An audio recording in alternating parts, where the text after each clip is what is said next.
Hi అండి, this is జ్యోతి. ఏం కూర చేశారు మీరు ఈరోజు? నేనైతే చేపల పులుసు పెడుతున్నాను.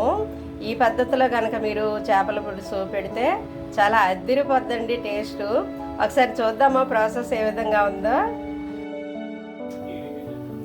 ఇదిగోండి, చేపల కూర కోసం నేను స్టవ్ ఆన్ చేసి కళాయి పెట్టుకున్నాను. అయితే ఆయిల్ వేస్తున్నాను. 4 స్పూన్ల ఆయిల్ వేసాను. అయితే 2 పెద్ద సైజు ఉల్లిపాయలు అండి, 2 పెద్ద సైజు ఉల్లిపాయలు, 2 టమాటాలు గ్రైండ్ చేశాను నేను. ఈ గ్రైండ్ చేసిన పేస్ట్ ఇందులో వేసేస్తున్నాను.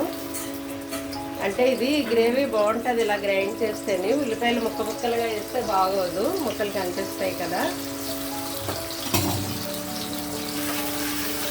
ఒక పెద్ద చేప తీసుకున్నారండి, జండువా అంటారు దీన్ని. ఇది 1.5 కేజీ చేప అనమాట.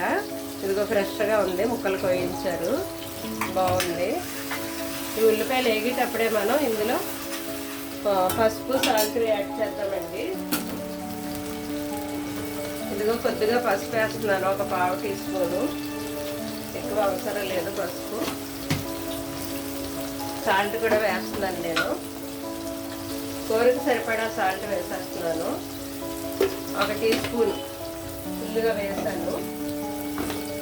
అయితే కారం కూడా 1, 2, 3 స్పూన్లు ఫుల్గా వేసానండి. ఎందుకంటే చింతపండు వేస్తాం కాబట్టి ఆ పులుపు డామినేట్ చేస్తుంది కారాన్ని. ఇందులో నేను ఇంకా పచ్చిమిర్చి కూడా యాడ్ చేస్తాను.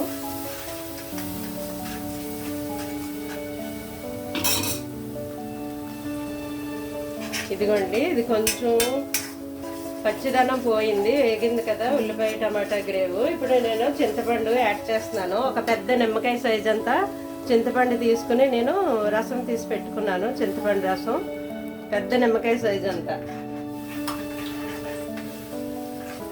మీరు పులుపు ఎక్కువ తింటే ఇంకొంచెం వేసుకోండి, మేము మరీ పుల్లగా తినము, అందువల్ల పెద్ద నిమ్మకాయ సైజ్ అంతా నేను వేసాను. అయితే చేప ముక్కలు ఇందులో పేస్ట్ చేసి ఉడకనివ్వడమే ఇప్పుడు. ఓకేనా?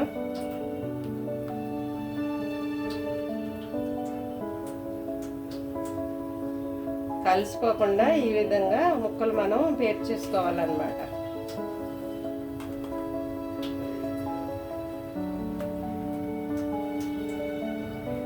ఇలా పక్కకి.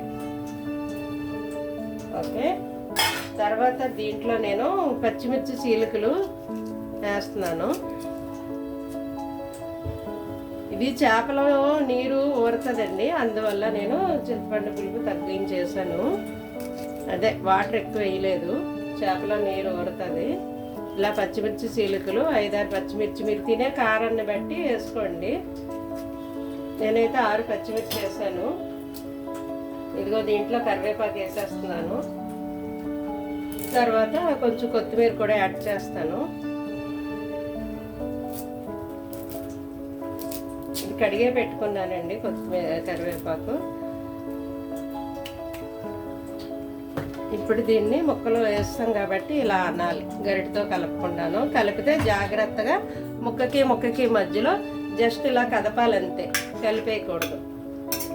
దీంట్లో ఇంకొంచెం వాటర్ పడుతుంది నాకైతేని. చింతపండు మళ్ళీ పిసికేస్తున్నాను. ఇలా చింతపండు పులుసు ఇంకొంచెం వేస్తున్నాను. ఓకే అండి, మూత పెట్టేసి దీన్ని ఉడకనిద్దాం. ఇప్పుడు కొద్దిగా చూద్దామండి కూర ఎంతవరకు వచ్చిందో. ఇది ఇలా ఉడుకుతుంది కదా, జస్ట్ ఇలా కదపాలంతే, స్పూన్ యూజ్ చేయక్కర్లేదు. నేను మీడియం ఫ్లేమ్లో పెట్టాను. అయితే ఇప్పుడు కొద్దిగా జీరా ధనియా పౌడర్ యాడ్ చేస్తున్నాను. ఒక 1/2 టీ స్పూను జీరా ధనియా పౌడరు. తర్వాత మనం తయారు చేసుకున్నాం కదా మసాలా, అది ఒక చిన్న